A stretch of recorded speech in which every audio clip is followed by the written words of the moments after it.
성도 여러분들 안녕하십니까? 1월 29일 일요일입니다. 함께 하신 여러분들을 환영합니다. 저희들이 영상으로 하는 교과 공부를 지금 시범적으로 이렇게 제작하고 있습니다. 오늘 그래서 여러분들을 이렇게 화면을 통해서 뵙게 됩니다. 이제 기도하시고 시작하도록 하겠습니다. 하늘에 계신 아버지 하나님, 이 아침을 우리에게 허락하시니 감사드립니다. 주님의 도우시는 은혜 가운데 우리가 이 하루의 삶을 영위할 수 있도록 도와주시고 말씀으로 힘있고 그리고 하나님의 말씀을 통하여 새로운 깨우침을 가지고 이 하루의 삶을 영위할 수 있도록 인도하여 주시옵소서. 주님 앞에 무릎 꿇어서 아뢰는 모든 성도들의 탄원의 자리마다 함께 하시고 그 심령에 역사하셔서 믿음을 더욱 크게 하시고 하나님을 굳건하게 붙잡고 어려움 가운데서도 주님의 능력으로 승리하는 하루의 삶이 되게 인도하여 주옵소서. 특별히 질병으로 고통당하는 주의 백성들을 불쌍히 여기셔서 그 육신의 회복을 허락하여 주시고 마음의 평안함과 참으로 기쁨이 넘치는 그런 주의 이 돌보심이 있게 하여 주옵소서. 오늘 이제 시작하는 시간이오니 마치기까지 주의 성령께서 말씀을 펴는 그 모든 심령마다 함께하여 주옵기를 예수님의 이름으로 간절히 기도드립니다. 아멘. 이번 주에는 오호가 빚을 다루는 법이라는 주제로 함께 말씀을 연구하겠습니다. 먼저 기억절 말씀을 보실까요? 부자는 가난한 자를 주관하고 빚진 자는 채주의 종이 되느니라. 잠언 22장 7절에 있는 말씀입니다. 현대 자본주의 사회에서 빚이라고 하는 것은 마치 본질적인 것인 양 말하고 있습니다. 자본주의는 빚을 먹고 산다. 이렇게 표현하죠. 심지어 이렇게도 말합니다. 자본주의에서 경제 성장은 곧 빚이 늘어난다는 것이다. 이번 주 이 과정의 도입부에는 빚을 이렇게 정의하기도 합니다. 빚은 미래의 소득을 오늘 앞당겨 쓰는 것이다. 내일 쓸 것을 오늘 조금 앞당겨 쓰는 것, 가능한 일이죠. 하지만 내일의 소득이 보장되지 않을 경우에 빚은 결국 미래를 좀먹는 자의 행위가 될 수가 있습니다. 그럼에도 불구하고 오늘날 우리들의 인식 속에는 빚을 지고 사는 것이 매우 당연한 그런 삶의 방식이라고 생각되는 것입니다. 지금 한국은 가계부채 그리고 자영업자의 부채가 1,000조라고 말합니다. 1인당 평균 빚이 8천만 원이라고 합니다. 주택빚, 카드빚, 자동차 할부, 육아나 또는 학자금 대출, 개인 사업을 위해서도 빚을 지지 않고서는 살아갈 수 없는 것이 이 현대 사회의 구조적인 현실입니다. 사실 빚 없이는 서민 생활 자체가 불가능한 것처럼 보이기도 합니다. 그렇다고 빚지는 사람들이 낭비벽이 심하거나 혹은 허랑방탕한 생활을 해서 그런 것이 아닙니다. 빚지는 사람들 대부분은 가난에 대물림을 하는 서민들입니다. 빚에 쪼들리는 사람들 사이에서 그래서 나오는 말이 살려고 일하는 건지 빚을 갚으려고 일하는 건지 모르겠다, 그런 말이 나오고 있습니다. 이 새벽 기도 시간에 빚 얘기를 하는 것이 너무 좀 현실적인 얘기라서 어울리지 않는 듯이 보입니다. 그러나 우리의 말씀 묵상은 삶의 현실을 외면하지 않습니다. 이런 각박한 현실 속에서 우리가 어떤 생각, 어떤 기도, 어떤 행동을 취할 것인지 깊이 생각하는 그런 시간이 되기를 바라면서 오늘 말씀을 저희가 드리고 있습니다. 성경은 그리스도인들에게는 빚지는 것이 당연한 것이 되어서는 안 된다고 말하고 있습니다. 성경은 직접적으로 빚을 지지 말라고 얘기합니다. 성경에는 빚에 관한 권면이 적어도 26번 등장하는데 모두 빚에 대해서 부정적으로 이야기합니다. 돈을 빌리는 것은 죄가 아닙니다. 하지만 그러는 것이 결국에 나쁜 결과를 초래한다고 성경은 이야기하려는 것입니다. 빚지는 일에 대해서 부정적임에도 오늘날 그리스도인들은 빚 문제가 일상생활 속에 배어 있기 때문에 그래서 이 문제에 대해서 그렇게 딱 떨어지는 답을 말하기가 어려울 수 있습니다. 재정적인 의무에 관한 이야기를 하면서 바울은 이렇게 권면합니다. 모든 자에게 줄 것을 주되 조세 받을 자에게 조세를 바치고 관세를 받을 자에게 관세를 바치고 두려워할 자를 두려워하며 존경할 자를 존경하라. 피차 사랑의 빚 외에는 아무에게든지 아무 빚도 지지 말라. 로마서 13장 7절 8절입니다. 개인이나 기업 그리고 국가를 망라해서 빚이라고 하는 것은 전 세계적인 문제입니다. 우리는 그래서 빚을 지게 되는 이유와 그리스도인으로서의 대처 방법에 대해서 알아보려고 합니다. 어느 시대, 어느 사회에나 빚을 지고 사는 사람들은 항상 있었습니다. 하지만 오늘날에는 훨씬 많은 사람들이 빚을 지고 살아가고 그것 때문에 고통을 경험하고 있습니다. 혹 여러분들에게 빚 문제는 없다고 하더라도 이 성경에서 배울 수 있는 소중한 정보를 이 도움이 필요한 가족과 친구들에게 공유할 수 있기 때문에 여러분들 이것을 좀 집중하시면 좋겠습니다. 자, 이제 일요일 소지를 가실까요? 빚입니다. 신명기 28장 1절 2절 그리고 12절에 이렇게 말합니다. 내가 내 하나님 여호와의 말씀을 삼가 듣고 내가 오늘 내게 명령하는 그의 모든 명령을 지켜 행하면 내 하나님 여호와께서 너를 세계 모든 민족 위에 뛰어나게 하실 것이라. 내가 내 하나님 여호와의 말씀을 청종하면 이 모든 복이 내게 임하며 내게 이르리니 여호와께서 너를 위하여 하늘의 아름다운 보고를 여시사 내 땅에 때를 따라 비를 내리시고 내 손으로 하는 모든 일에 복을 주시리니 내가 많은 민족에게 꾸어줄지라도 너는 꾸이지 아니할 것이다. 빚과 관련해서 하나님께서 당신의 자녀들에게 갖고 계신 이상적인 모습은 꾸기보다는 꾸어주는 입장에 있는 것으로 보여집니다. 우리 모두가 가진 재산이 넉넉해가지고 필요한 사람들에게 꾸어줄 수 있다면 얼마나 좋겠습니까? 그러나 현실은 그렇지 않습니다.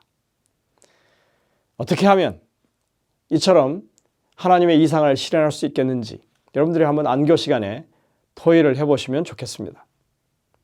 비록 이 구절의 배경이 우리가 처한 상황과 똑같지는 않을지라도 우리 삶에 적용할 만한 원칙들을 우리가 생각해 봄직한 것입니다.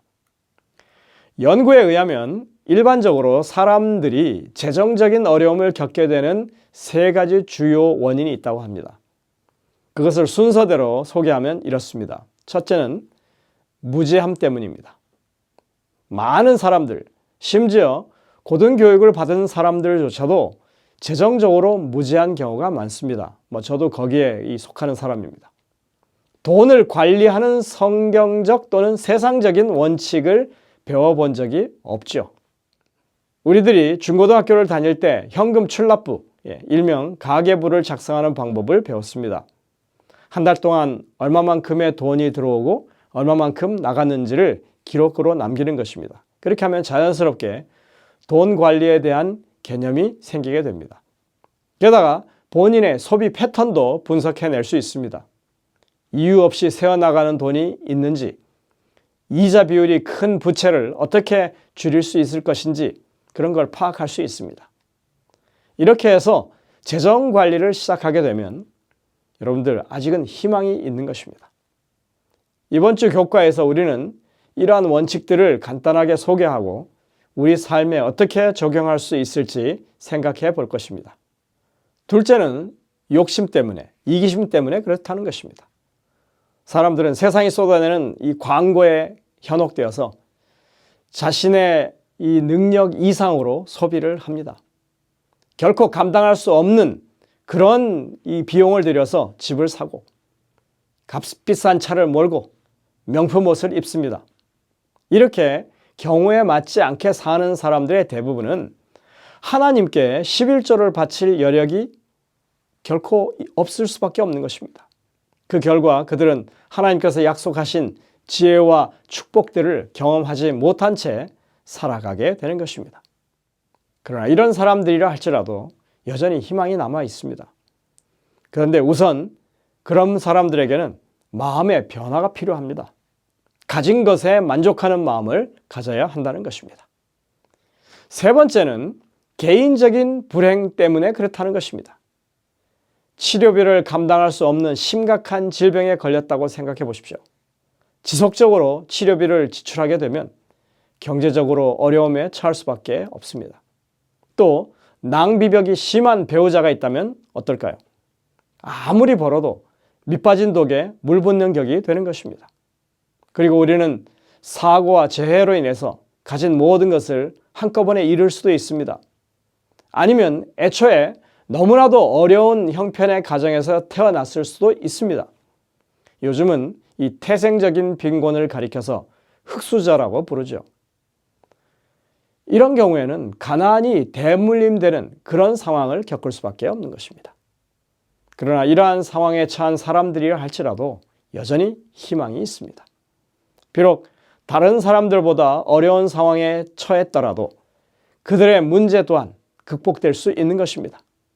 믿음 안에서 친구들의 도움을 받을 수도 있고 하나님을 경외하는 상담자의 조력이나 그리고 도움을 받을 수도 있습니다.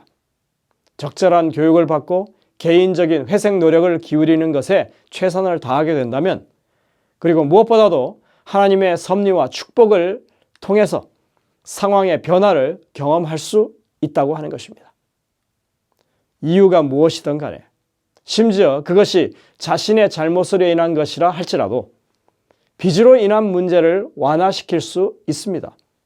하지만 빚을 가진 사람들은 무엇보다도 그들의 삶의 방식과 소비 습관 그리고 재정적 우선순위에 뭔가 이 생각의 변화를 가져야 한다고 하는 것입니다. 디모데전서 6장 6절부터 9절에 이렇게 말씀하고 있습니다. 그러나 자족하는 마음이 있으면 경건은 큰 이익이 되느니라.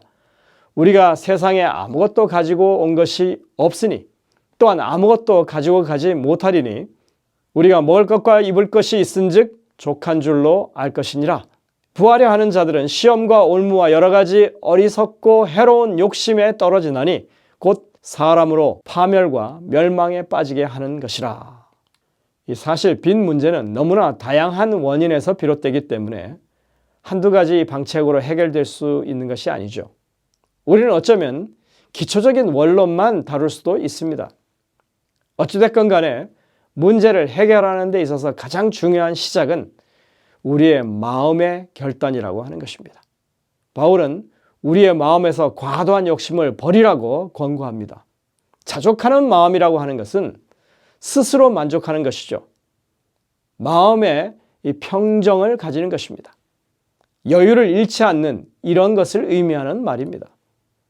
우리는 빚 문제를 다루기에 앞서서 먼저 하나님을 전적으로 신뢰하는 마음으로 그것을 시작해야 하는 것입니다.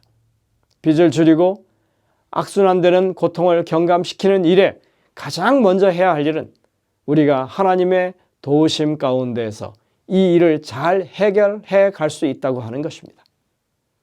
엘렌 화이트는 빚을 졌다면 가장 우선적으로 그것을 갚기 위해서 진지한 노력을 기울여야 한다고 권면합니다. 이것은 하나님의 백성의 정직함과 직결되는 문제로 보는 것입니다. 하나님을 믿는다면, 하나님의 도우심을 신뢰한다면 궁핍을 각오하고서라도 그 일을 먼저 해결할 의지를 가져야 한다는 것입니다. 영감의 교훈에 보면 이렇게 말합니다. 어떤 긴박한 필요를 해결하기 위해서 돈을 빌린 다음 그 부채를 갚기 위해서는 아무런 계산도 하지 않는 습관은 그것이 아무리 보편적인 것이라 해도 퇴폐적인 것입니다. 주께서는 진리를 믿는 모든 사람이 자기를 기만하는 이러한 습관에서부터 돌아서기를 원하십니다. 그들은 부정직한 행동을 하기보다는 차라리 궁핍을 견디는 편을 선택해야 할 것입니다. 청지기에 보내는 기별 255쪽입니다. 정말 이러한 마음의 확고한 결심을 할 수 있도록 또 하나님이 우리를 도우실 수 있다고 하는 믿음을 가질 수 있도록 하나님께 오늘 이 시간 간구하게 되시길 간절히 바랍니다. 기도하시겠습니다. 하늘에 계신 아버지 하나님, 너무나 많은 사람들이 빚으로 고통당하고 있습니다. 그리고 그곳에서 헤어나오지 못하는 그런 수많은 사람들의 모습을 봅니다. 하나님의 말씀대로 순종하며 사는 저희들 되게 하시고, 하나님의 백성들이 빚으로 인해서 고통당하는 그런 일들이 이제는 사라질 수 있도록 주님의 방법을 찾게 하시고 주님의 능력을 힘입게 하여 주옵소서. 우리가 이번 주에 공부하는 이 모든 교과를 통해서 참으로 모든 성도들에게 큰 유익이 되고 주변 사람들에게 아름다운 모본이 될 수 있도록 주님 이끌어 주시옵기를 예수님의 이름으로 간절히 기도드립니다. 아멘. 여러분들 오늘도 이 주님의 말씀을 깊이 묵상하면서 주님의 음성을 듣게 되시길 바랍니다. 이제 개인적으로 기도하는 시간을 갖도록 하겠습니다. 저희들은 내일 다시 뵙겠습니다.